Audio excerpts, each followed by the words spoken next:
Y en esta ocasión pues vamos a escuchar una fabulosa y magnífica charla, estoy segura, de esta vecina nuestra de la línea de la Concepción. Ella es Marina Muñoz Villalta, es conservadora y restauradora, tiene su propia empresa, que se llama, por ahí lo tenéis, Sí, la Restauración, y lleva dedicado a este mundo pues desde el año 2020. Entre los muchos trabajos que ha hecho, que ahora nos lo explicará tranquilamente, pues ha participado en la preparación del traslado de nuestra patrona, Santa María la Coronada, cuando se llevó al Instituto Andaluz del Patrimonio. Así que nada, yo no tengo que hablar, la que tiene que hablar es ella, así que os dejo con ella.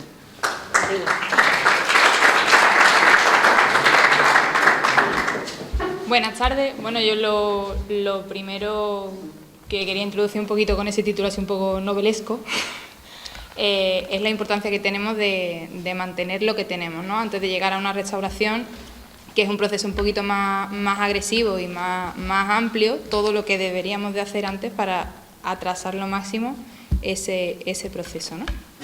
Pero bueno, voy a empezar un poquito contando la historia de Sila, un nombre que a todo el mundo le causa un poquito de curiosidad y bueno, yo quería primero no quería que mi nombre fuese el nombre de la empresa, no me llamaban mucho la atención y busqué palabras que pudiesen estar relacionadas con lo que se lleva a cabo, ¿no? Pero todas las que encontrábamos sonaban demasiado fuertes al oído y quería algo que fuese un poquito más sutil, un poquito más suave, dado que nuestro trabajo es una cosa que es muy delicada. Y entrando en distintos diccionarios, distintos traductores y demás, encontré esa palabra en un diccionario caló, un diccionario gitano, y la traducción casa mucho con lo que yo quería transmitir, ¿no? Eran cosas con virtud, con facultad, con mucha fuerza, pero que a la vez al oído pues sonaba muy suave y muy sutil.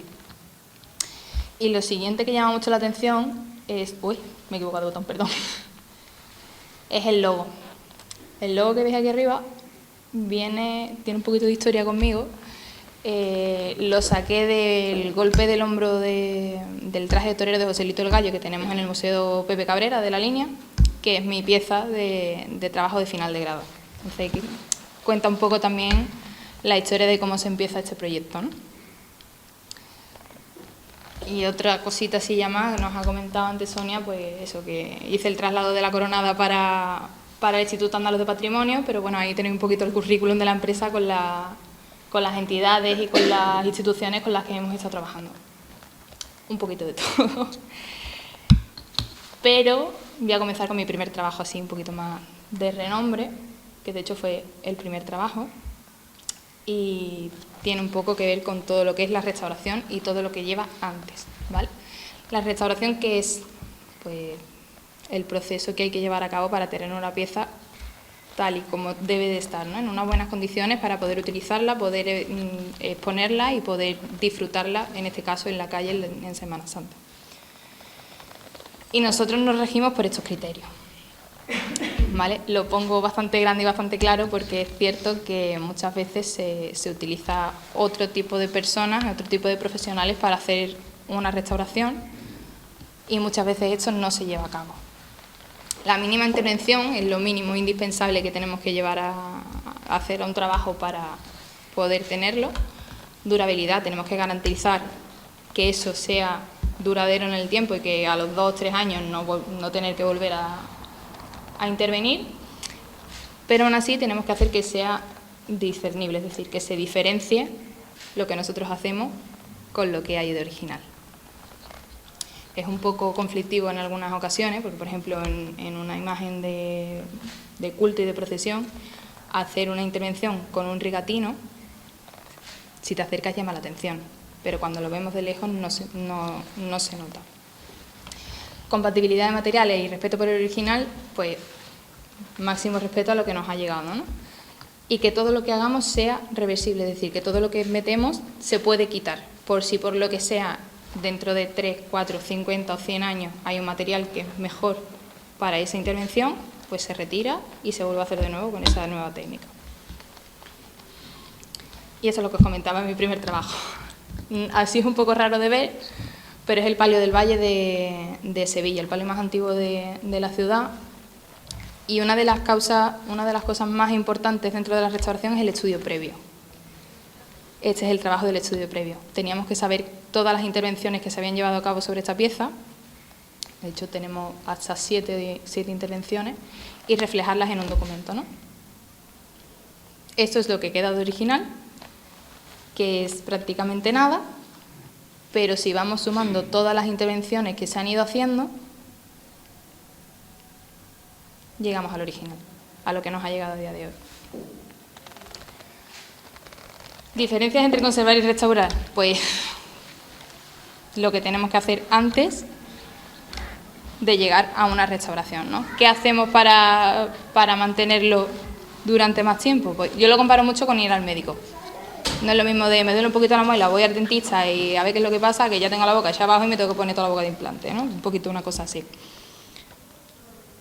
Entonces aquí vemos una línea de vida, entre comillas, de una pieza desde que se concibe la idea, ya sea por parte de la hermandad o por el propio artista, hasta que llega al proceso de restauración. Pueden pasar muchos años o poco en función de la calidad del material que se utilice. Pero sin embargo, si metemos por medio la conservación, alargamos todo este proceso hasta llegar a la restauración. ¿Vale? Tenemos pequeños deterioros que se pueden ir solventando de poquito a poco hasta que lleguen a aparecer patologías más graves por la causa que sea, ya sea por lluvia, humedad, incluso un fuego, ¿no? Que últimamente ha estado bastante en boca. Soy especialista en tejido, yo personalmente. Tenemos personas que también están especializadas en escultura, pero voy a barrer para mí y voy a empezar un poco con este tema, ¿no? Que es lo que más me lleva. Entonces, en los tejidos en la conservación, lo principal es hacer un mantenimiento sobre todo de limpieza de polvo. Petaladas, como vemos en ese caso, eso es el sobretecho de palio de la Hermandad de la Estrella de Sevilla. Normalmente muchas hermandades lo que hacen es poner una polipiel o una lona plástica para que si llueve no cale en el palio, ¿no? Pues esta hermandad lo que tiene es ese repostero de fieltro, que es verdad que si lo ven desde arriba, desde algún balcón, no se ve tan feo. ¿Qué pasa? Que eso coge todo la vida y por haber. De hecho, los pétalos estaban ahí prácticamente pegados porque es de fieltro, entonces se queda un poco incrustado en la fibra. Sin embargo, se hicieron 40 series de aspiraciones para poder sacarle todo lo que tenía. Eso llevaría ya un montón de años sin hacerse, pero claro, tenía todo eso acumulado. De hecho, toda la tanda primero se ve poco, pero es que eso es totalmente opaco y conforme íbamos avanzando, pues sí que llegamos a un nivel óptimo, ¿no?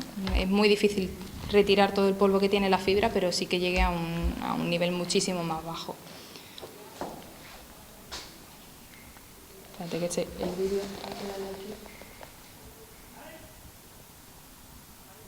Y así como se lleva a cabo el proceso de aspiración. Que con una brochita, mucha paciencia, una aspiradora a baja potencia de los que se utilizan en museos y bueno, todo eso tenía 2,5 metros por 4 metros de largo a todo lo que da. Aspirando por secciones y haciendo ese mantenimiento, ¿no? Y aquí vemos el después. Es decir, que hay un cambio bastante considerable entre una cosa y la otra. Se retira todo y además que los colores vuelven a tener viveza y es otra historia. Y además el olor también se nota. En el olor también se nota muchísimo. Uy. Otro de lo que nos atañe, la limpieza de cera. La limpieza de cera normalmente se hace con calor. ¿Qué pasa cuando se hace con calor? La cera se derrite, se quedan manchas. Lo que hace es penetrar la cera en la fibra del tejido. Aquí, voy a apagar un momento la luz para que se vea bien. Sí, vale. Me voy a poner aquí, ¿vale? Para encenderla ahora. Si vemos aquí, es notable los goterones gordos, ¿vale? Eso se ve. Pero toda esa zona blanquecina es de limpieza de cera que se han hecho con anterioridad, que ha ido derritiéndose la cera blanca y ha ido penetrando. Cuando es cera blanca, vale, porque se nota, pero cuando la cera es de color, ahí ya tenemos un problema más serio. En este, sin embargo, vemos menos goterones de cera, más chiquititos, pero vemos todas esas grandes manchas blancas que nos ha dejado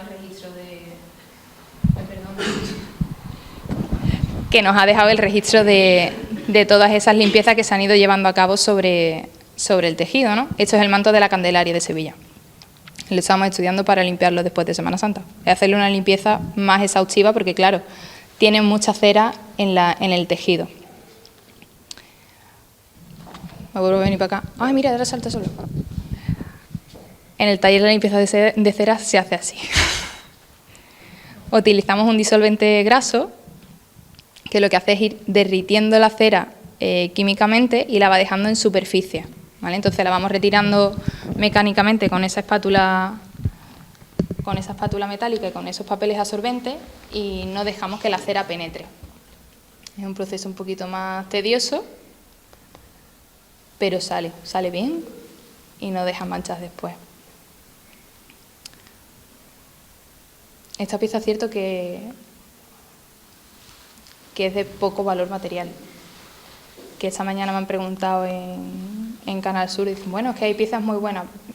Las piezas buenas evidentemente hay que cuidarlas, pero es que las malas, si son lo que tenemos, también tenemos que cuidarlo de igual manera.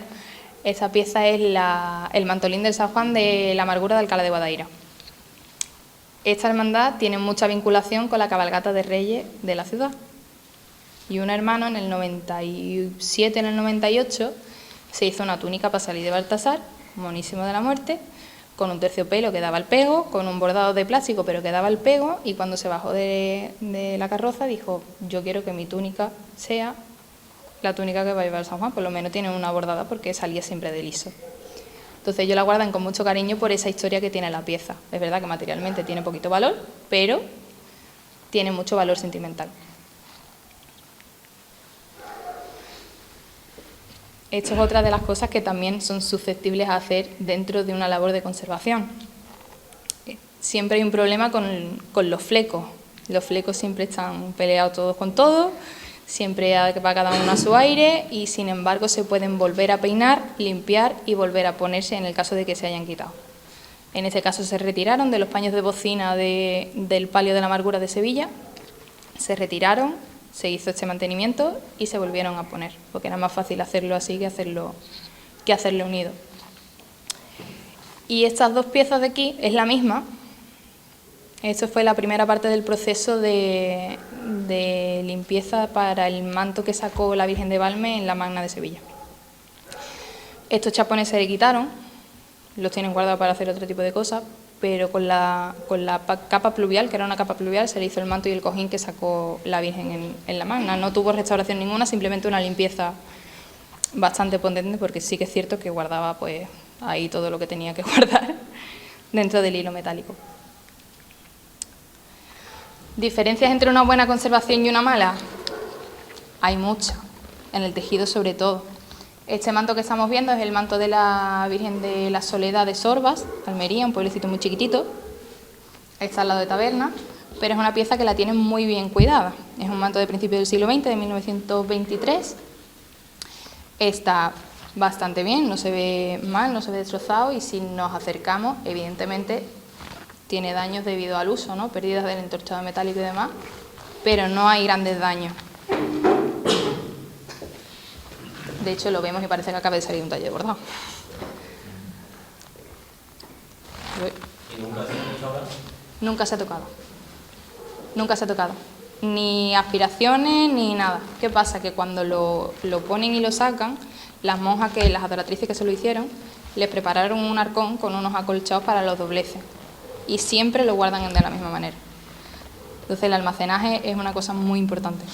Cuanto mejor almacenado lo tengas, menos polvo acumula, menos sufre la pieza, los bordados menos rozan unos con otros y nunca se ha tocado. Nunca. De hecho, estamos preparando el proyecto para las subvenciones que sacará la Junta. Estamos con ello, esperamos que nos llegue, pero va a ser la primera restauración que va a sufrir dentro de... tiene más de un siglo de historia ya. Sí que tiene daño, tiene manchas de cera en algunos sitios, tiene pérdida del entorchado, tiene el bordado un poquito oscurecido y sobre todo la zona de la cabeza, que es la que más sufre, pues sí que evidentemente hay que meterle mano, ¿no? Pero no tiene grandes daños, no tiene grandes rotos, no tiene grandes problemáticas. Sin embargo, con una mala conservación nos encontramos esto. Creo que la diferencia habla por sí sola, ¿no? Eso, bueno, he puesto una piececita pequeñita, pero es un conjunto completo de la Virgen del Monte de Cazalla de la Sierra.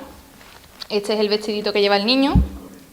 El manto está completamente perdido, no se puede restaurar, tiene más de un 70%, bueno, lo que vemos aquí de así, pues así está el manto entero. Si tiene más del 70% de pérdida, no se restaura, es una de las normas que tenemos dentro de la restauración. Y si nos metemos un poquito más, vemos esto. Eso es muy mala conservación. Es verdad que es un poquito más antiguo, es del siglo XIX, pero vamos, no obstante, la diferencia puede ser 70 años de una pieza a la otra. Tampoco es tanto. Hablando parece mucho, pero cuando tienes una pieza en las manos no es tanto. Es seda con tramas de plata y esto es que está prácticamente perdido. Eso habrá que ponerse, si es que llega, alinearlo, que es ir peinando pelo por pelo, hilo por hilo, para poder consolidarlos y volver a ponerlos en su forma, ¿no? Pero vemos que los rotos son notables, los hilos perdidos son bastante notorios y sobre todo el encaje sufre mucho siempre y vemos que hay partes que faltan.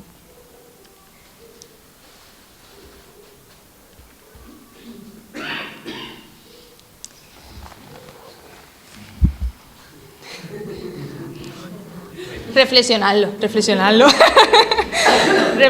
un poco, interiorizarlo. La buena fe no conserva, ¿vale? Es normal que todos tengamos muchas ganas de cuidar, muchas ganas de mantener, pero hay veces que en el momento en el que alguien con muchas ganas le mete mano a una pieza, después sale más caro que el perro. En este caso os presento esta pieza, me toca un poco de cerca. Es la túnica antigua bordada del Gran Poder de la Línea. Parece vistosa, tiene un buen lejo, pero cuando nos venimos de cerca vemos bastantes deficiencias técnicas. Los bordados, sabemos que todo esto por alrededor suele llevar un hilo que fija la pieza al tejido. En este caso está todo completamente perdido. Bueno, perdido no, es que no se puso nunca. No se puso nunca. Aparte, el diseño lo tiene completamente desvirtuado, porque lo que hicieron fue adaptarlo para cambiarle el estilo, ¿no? Vemos que hay hilos sueltos, bordados que se levantan un poco, bordados que se levantan mucho.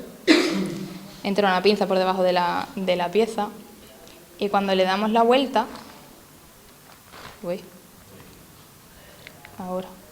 cuando le damos la vuelta vemos que las puntadas que tienes para fijarlos son muy pocas. Y estas son las piezas de la espalda que son las que más fijas están. Cuando nos venimos a las del pecho y a las del bajo están cosidas por 3 o 4 partes, muy poquito. ¿Qué pasa con esto? Que al final el Cristo no puede llevar la túnica, no puede ponérsela porque claro, en una levantada, en un roce, en lo que sea, pierde cualquier bordado y no se le pone. Esto también se estudió para hacerle la restauración, y no solo la restauración, sino volver al diseño original, que era sin el pecho bordado. Solo tenía bordado el bajo, la cuña esa que sube y las mangas. Y también hay otro tipo de deficiencias técnicas, cuando aparte de una persona que tiene muy buena atención, entra un bordador que entiende poco de restauración. Que los hay que entienden y los hay que no. Esta pieza es el Sin pecado de los duques de Osuna, de la Pastora de Santa Marina, también de Sevilla. Un sin pecado que data de 1809, ¿vale? Pero lo que estáis viendo en realidad es del 92. La pieza se pasó, esto era lo que había en el original, y la diferencia principal que se nota es ese cambio de forma, ¿no? Pero tenemos más cambios. El primero notable es el cambio de color. Se cambió un terciopelo muchísimo más oscuro, tenía un celeste bastante curioso, distinto, y se optó por un azul oscuro. Según me han dicho la hermandad, eso fue opción del bordador, que aconsejó que fuese ese tipo de terciopelo. Pero además también se cambió la pintura. Esa pintura es de Tobar, es la primera pintura que se hizo de la pastora de la Divina Pastora, la primera iconografía de 1723. Era la pintura que llevaba este sin pecado. Cuando el bordador hizo el paso de los bordados de una tela a la otra, no hizo bien el diseño, se comió 15 centímetros de ancho y casi 20 de largo, y cuando fue a meter la pintura no le entraba. ¿Qué hizo? Yo sé pintar, yo hago un cuadro, lo meto en el sin pecado y aquí no ha pasado nada. ¿Resolutivo? Sí, resolutivo. Pero claro, esta pintura se perdió. No se sabía dónde estaba. Una señora que daba la casualidad que era de la hermandad reconoció la pintura en el jueves el mercadillo de antigüedades de Sevilla. Pues la compró y se la llevó a su casa y la tuvo puesta en el cabecero de su cama hasta que la pobrecita pues nos dejó. Y entonces la familia lo ha donado a la hermandad, y estamos en el proyecto de lo mismo, de volver al original, de volver a ponerle un tejido de calidad, porque el terciopelo original era de seda 100%, el que tiene ahora es sintético, y volver a ponerle la pintura, que la verdad que para tenerlas puestas en la casa hermandad, en la planta de alta, pues preferible que esté en la capilla, y sobre todo que se disfrute en la calle, que es para lo que estaba hecha, ¿no? Y sin embargo, yo hablo un poquito mal de los bordadores, pero aún así se puede trabajar en equipo. Podemos trabajar juntos. En esta ocasión lo que estoy presentando es un guión sacramental que se hizo para la Hermandad de la Borriquita de Alcalá de Guadaira. Ellos encontraron un paño antiguo, que es esta parte que veis aquí delante, en un anticuario, y dijeron, nos viene perfecto. Y Maravilla Fernández, una bordadora que es estupenda y maravillosa, y yo hicimos este trabajo en conjunto. Ella hizo la parte trasera bordada, yo me dediqué a restaurarlo de delante, y ella, que tiene más mano que yo para el tema de formaletas y demás, pues hizo el montaje de todo. Entonces quedó una pieza bastante curiosa, con una pieza antigua pero reacondicionada para volver a utilizarlo en la calle, y la verdad que lo disfrutan muchísimo porque lo sacan en el Corpus, lo sacan en Semana Santa, lo sacan en la Virgen del Águila, lo tienen todo el día en la calle. Y además los pasados también se pueden hacer en equipo. Un bordador borda muy bien, pero hay veces que vemos deficiencias técnicas con el tema del diseño, que fallan, que no se ajustan un poco, y sin embargo un restaurador, al ser más técnico junto con un diseñador, pueden sacar las medidas originales y traspasarlo todo con muchísima más minuciosidad y que quede perfecto, ¿no? Este es el manto del Socorro de Sevilla, que lo hizo, bueno, llevaba la dirección técnica del IAPH, y lo hizo rosado con Laura Pol, que la verdad que quedó bastante espectacular. Entramos un poquito ya en materia de conservación preventiva, que es eso que os estaba diciendo, ¿no? Lo que se puede hacer antes. Sí, creo que así mi mochila con el ordenador dentro. Lo que se puede hacer antes de llevar una pieza a restauración, ¿no? Hay muchas cosas, tema de condiciones ambientales, condiciones de luz, que muchas veces es muy complicado de mantener en un sitio que no sea un museo. En una iglesia es muy difícil. Yo siempre recomiendo mantenerlo siempre lo más estable posible. Por ejemplo, esta mañana he entregado una mano aquí en la línea, una mano restaurada, ahora veréis las imágenes. En la línea es imposible mantener un 50% de humedad. Y aquí tampoco, Entonces es preferible mantener lo que está entre el 80 y el 90, el 100% del año. Pues vamos a procurar que todo el año mantenga esa humedad para que tenga sus movimientos naturales. La luz es otra, las condiciones de temperatura es otra, pero la idea es que esté siempre lo más estable posible dentro de las condiciones ambientales que tenemos en el sitio en el que estemos hablando. Y en cuanto al tejido, pues también influye la conservación preventiva de las esculturas, ¿vale? Aquí tenemos 3 muestras de tejido diferente, un raso, un punto y un tafetán. 3 tipos de tejido diferentes, pero 3 tipos de tejidos que funcionan muy bien. La seda, el algodón y el lino. Dejan transpirar a la escultura, si se moja, transpira, si hay condensación, sale el agua y no causa ningún tipo de problema. Sin embargo, si tenemos tejido sintético, estamos hablando de otra historia. Sobre todo estamos hablando de otra historia en este aspecto, con el tema de los incendios. ¿Por qué? Bueno, hemos visto varios, y esto los he sacado nada más que de 2020 para acá, ¿eh? Todas son imágenes diferentes. ¿Qué pasa con los tejidos sintéticos? Que hacen de mecha. Prende, hace que la llama vive y al final la escultura pues sufre muchísimo más que si fuese un tejido natural. El algodón, siempre hemos hecho la broma de intentar quemar un vaquero y no se quema. La seda hace como el pelo, se encoge y no prende. El lino lo mismo. Claro, eso nos evita muchísimos problemas después a la larga. Y otro problema grande que tenemos en las esculturas es la vestimenta. Un problema serio, porque daña mucho la capa de policromía e incluso llegamos a ver la madera. Esto que se ve es ya la madera de base. Son muchos años, son muchos cambios al año y sufre muchísimo. No obstante, se pueden hacer cosas para que sufra menos. Esto se lo hicimos a la Virgen de los Dolores de Guadiaro, cuando la restauramos, que, bueno, las imágenes que habéis visto antes es esa imagen, es la misma. Y se le hizo un peto de cuero para que en el momento de la vestimenta, lleva también un casco a juego, pero claro, no iba a poner foto de la Virgen con el casco. Ya si pincha el alfiler, pincha en el cuero, no pincha en la escultura. Entonces ahí tenemos una barrera que nos protege muchísimo la imagen, ¿no? En cuanto a la escultura, pues volvemos a lo mismo. Volvemos a lo mismo. Y me hace un poco de dolor, pero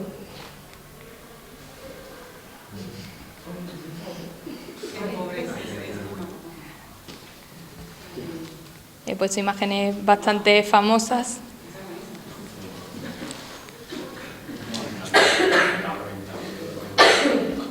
Ese pobrecito mío lo dejaron hecho un Cristo.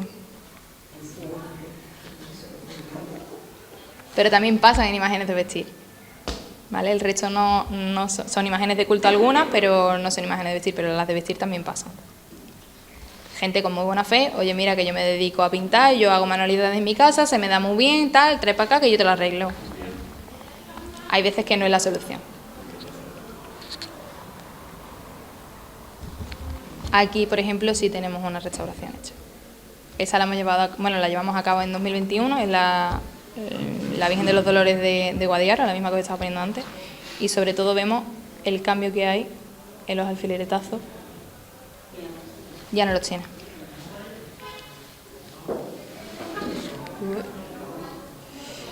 Esta es la que os estaba comentando antes, son labores de restauración, son intervenciones en sí, pero son intervenciones menores, ¿vale? Las llamamos conservaciones curativas. Si os fijáis bien, falta algo por aquí. Sí.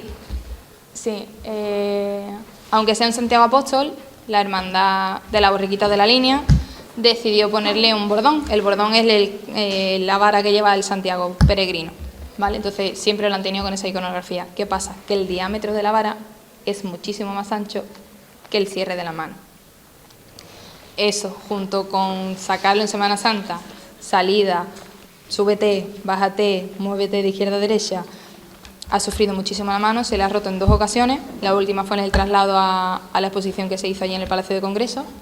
Y ya claro, el artista lo restauró, pero han tenido que llamar a una restauradora para poder ponerle una solución que sea más duradera, ¿no? Entonces, pues tratamos la mano, así fue como nos llegó. Ahí, eso que se ve ahí es el pegamento que utilizó, un tipo de cola de carpintero tal, que eso se ha tenido que retirar todo.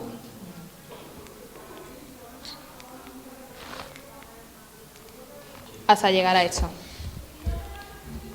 Ya tenemos la mano restaurada, no se nota el corte, se le ha metido unos pernos para que le dé más solidez a la unión y poder tenerla en uso, siempre y cuando no saque la vara dicho ha quedado, ya otra cosa es que hagan caso. Eso ya ahí es otra historia.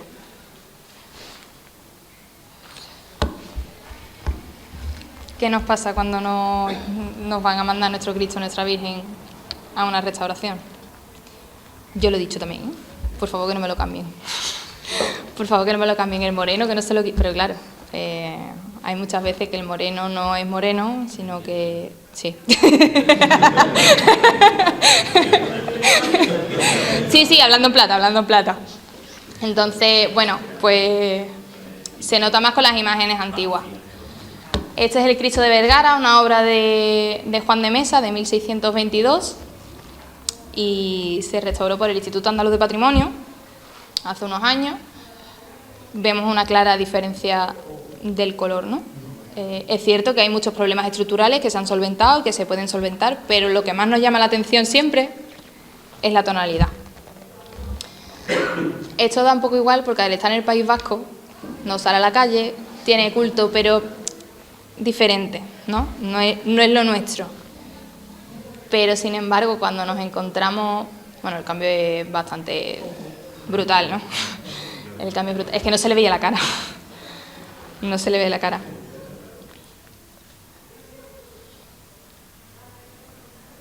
Y ese es la otra pieza de Juan de Mesa, es contemporánea, es de 1618 a 1620, es decir, las dos estaban en el taller prácticamente en la misma época, es el Cristo del Amor de Sevilla.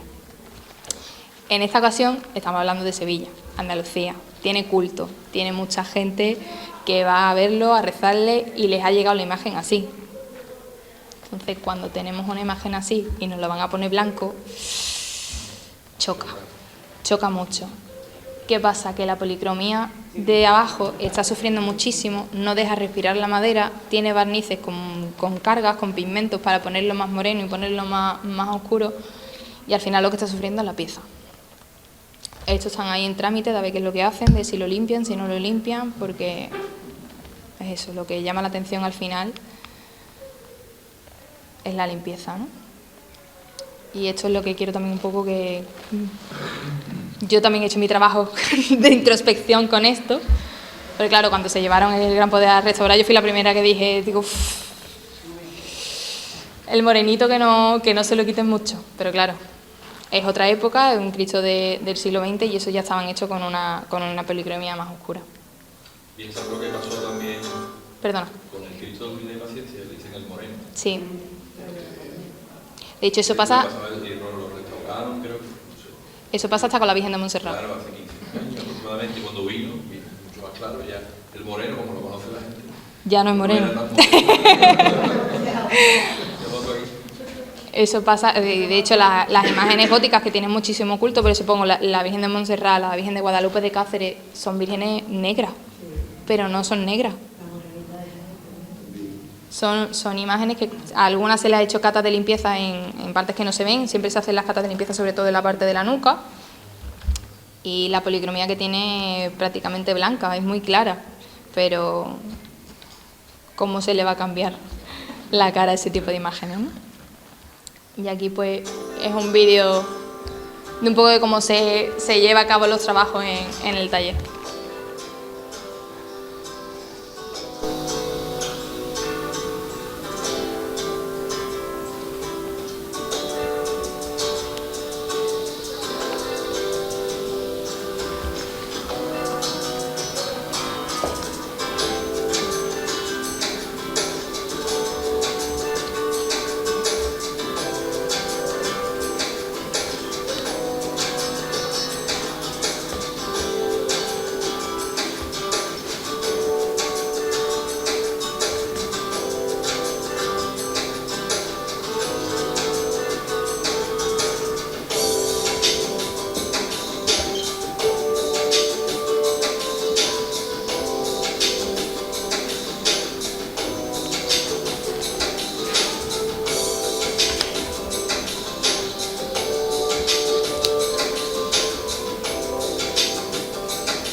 mi contacto por si...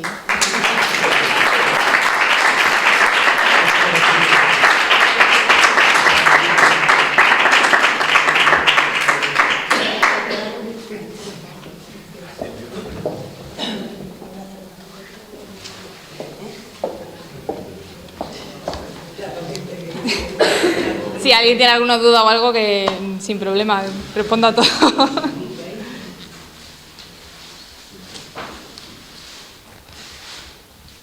Me ha quejado, que te conozco desde que nací, no me ha dejado. Me ha dejado que no veas. Desde que era una nica y no veas señorita. Yo era tranquila, puedo hacer estas cosas, mis manos se siguen liándolo. Y al final tiene ninguna... Estupendo, enhorabuena, Gracias. porque la charla ha sido espectacular. Y ahora David, el vicepresidente del Consejo, te va a entregar un pequeño obsequio por la... Muchas gracias.